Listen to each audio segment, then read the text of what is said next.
True crime stories they don't want you to know. The murder of Lyn Bryant. It was a gray, windswept Tuesday afternoon on October 20th, 1998. The small Cornish village of Ruan Lanes was the kind of place where everyone knew everyone, a peaceful stretch of farmland, hedgerows, and narrow roads winding through the English countryside. The kind of place where nothing bad ever happened. Until that day. Lyn Bryant, 41 years old, mother of two, left her home around noon to take her dog, Jay, for a walk. She had planned to stop by the Ruan Methodist Chapel to visit her grandmother's grave, something she did often. She wasn't the type to vanish or take detours. Lyn's life was simple, steady, rooted in family and routine. By 3:30 p.m., she was supposed to be home. But Lyn never made it back. The first signs that something was wrong came when her husband, Peter Bryant, realized the dog had returned home alone. Jay's leash was still attached, frayed, dirty, like it had been dragged through mud. Peter searched the nearby lanes, calling her name, thinking maybe she'd twisted her ankle or stopped to chat with someone. Instead, he found tire marks on the wet gravel near the chapel. No sign of Lyn. An hour later, police were called. The locals joined the search, spreading out across the fields with torches as the October daylight faded. The fog rolled in early, thick and heavy, as if the land itself wanted to swallow the truth. At 4 p.m., a farmer's wife walking her horse found something horrifying in the grass verge near the chapel: a woman's body. Face down. Motionless. Lyn Bryant had been brutally attacked. Detectives from Devon and Cornwall police arrived almost immediately, sealing off the lane with yellow tape. The area, usually alive with the sounds of tractors and birds, fell silent. A lone church bell echoed in the distance. What investigators discovered was grim: Lyn had been assaulted and killed with a knife.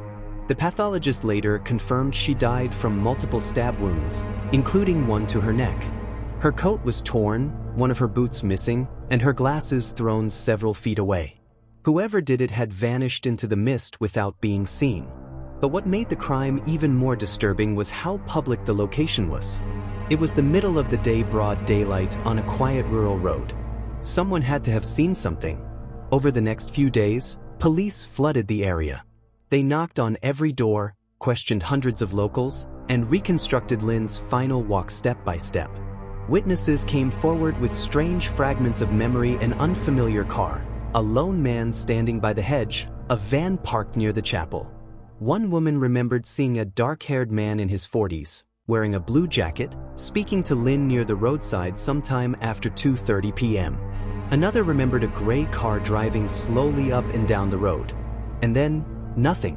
The man was never identified.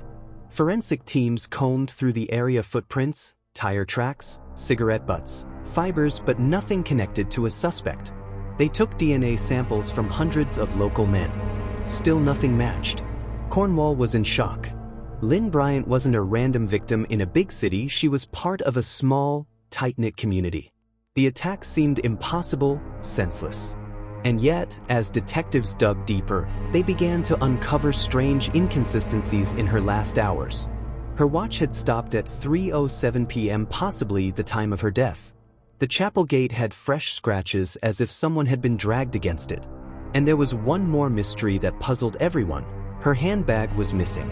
When it was later found near the crime scene, tucked beneath a bush, police realized something odd: her purse still had money inside.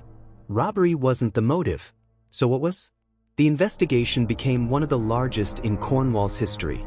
More than 5,000 interviews were conducted. Yet, no one, not a single person, could explain who the man by the hedge was. Local newspapers splashed her photograph on their front pages, a smiling woman with short hair and warm eyes. Police released composite sketches, but tips dried up within weeks. The village went quiet again, except for the whispers. People began locking their doors, something they'd never done before. Parents no longer let their children walk alone. And the road where Lyn was killed, that once scenic lane, became a place everyone avoided. Months passed, then years. In 1999, detectives from the Major Crime Unit received a call from a forensic lab. DNA had been found on Lyn's clothing. But it didn't match anyone in the database. The killer's genetic fingerprint was there, clear as day, but belonged to a ghost.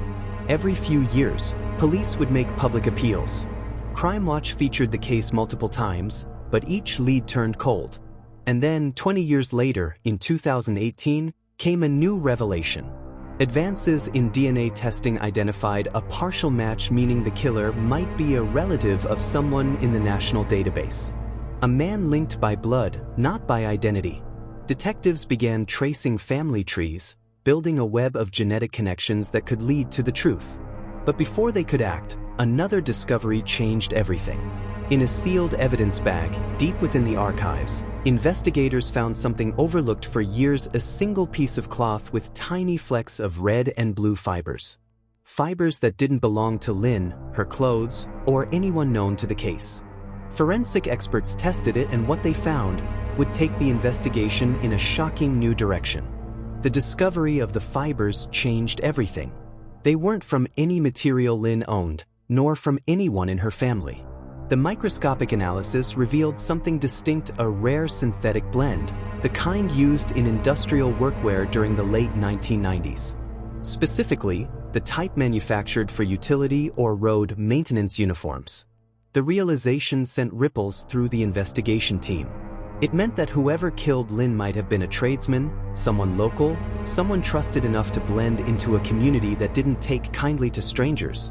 Detective Superintendent Andy Hawking, who'd taken charge of the reinvestigation years later, described it as a ghost's footprint finally appearing in the dirt. But the ghost had a face if only they could find it. The witnesses from 1998 had described a man in a blue jacket, possibly denim or padded nylon. He was seen talking to Lyn not long before her death. The fibers matched that description almost perfectly. When the police released this update in 2019, it reignited the village's old fear. People who had tried to forget began to remember again. Some claimed they'd seen that man weeks before the killing, loitering near the chapel. Others said they'd noticed a blue car, possibly a Ford Sierra, parked on the road multiple times that month. Every new piece of information led to another dead end. The strange part? There was never a clear reason Lyn would be targeted. She didn't owe anyone money, wasn't involved in disputes, and wasn't known to have any secret relationships. Her days revolved around her job at the veterinary surgery, her family, and her routine walks with the dog. But one thing did stand out. A few weeks before her death, Lyn had told her daughter that a man in a car had pulled up beside her during one of her walks and tried to start a conversation. She mentioned it casually, saying it made her feel uneasy, but didn't think much of it. That car was never identified. By 2020, the forensic team began running the DNA found on Lyn's clothing through the latest familial databases. A small partial match came up, not enough to identify a suspect, but enough to trace a lineage. The family was believed to be from southern England. Detectives quietly began re-interviewing individuals connected to the area. And that's when something curious emerged. An old service record from 1998 showed that a temporary road repair crew had been working just miles from Ruan High Lanes the week of Lyn's murder. One of the listed workers was a man who'd abruptly quit days later, leaving no forwarding address. His name never came up in the original investigation. He wore a blue work jacket. Detectives tracked down his file, incomplete, but with fragments of detail: mid-40s, dark hair, light stubble. The same vague description witnesses had given 20 years earlier.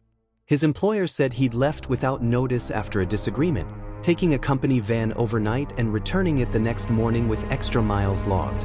When asked about his whereabouts that day, the man had given a vague answer: "I was visiting my sister near Truro." But when police checked, no such sister existed. By then it was too late. He had moved, no one knew where. The name on the record: Paulus. Initials only, the rest redacted in archives. Ironically, the same first name that had appeared years earlier in another Cornish unsolved case involving a mysterious Paul note. For detectives, the coincidence was chilling. Locals began whispering again. People who had known Lyn, friends, neighbors. The postmaster started piecing things together. One woman recalled seeing a blue work van parked near the chapel the day before the murder. Another remembered a man coming into the local shop, asking strange questions about the woman who walks her dog every day. Yet, despite all the resurfaced memories, no solid proof connected anyone to the scene. The DNA, the only tangible clue, remained unclaimed, hanging like an invisible fingerprint over the entire investigation. As the story regained national attention, journalists descended on Cornwall again. News vans parked near the lane. Old Crime Watch footage resurfaced online, and suddenly, a new generation was obsessed with the case. But one person was watching from afar. In a quiet coastal town just an hour's drive away, a man in his 60s reportedly became paranoid after the news coverage resumed. Neighbors said he started burning old clothes and documents in his backyard. He lived alone, avoided people, and was known for his temper. Someone eventually called the police anonymously. When officers visited, they found no sign of foul play, but his demeanor was strange. He denied knowing Lyn Bryant, but a faded photograph on his mantelpiece showed a younger version of himself standing next to a blue company van. The same make and model described by witnesses in 1998. Police quietly collected a discarded coffee cup from his bin. It was sent for DNA testing. Everyone in the investigative unit held their breath. After 2 decades of silence, this could finally be the match they'd been waiting for. The results came back. Partial match again. Not identical, but close enough to suggest blood relation. The man wasn't the killer, but he was the brother of the man whose DNA was found on Lyn Bryant's clothing. The killer still hadn't been caught, but now his family name was known. For detectives, it was the closest they'd ever come to breaking the case. But the lead opened another mystery, one that took the investigation far from Cornwall and into the Welsh borderlands, where a forgotten farmhouse held a clue hidden for over 20 years. Because in that farmhouse, inside a dusty shed, police would uncover an item that tied everything together, something that proved Lyn Bryant's killer might have struck before, and might not have stopped.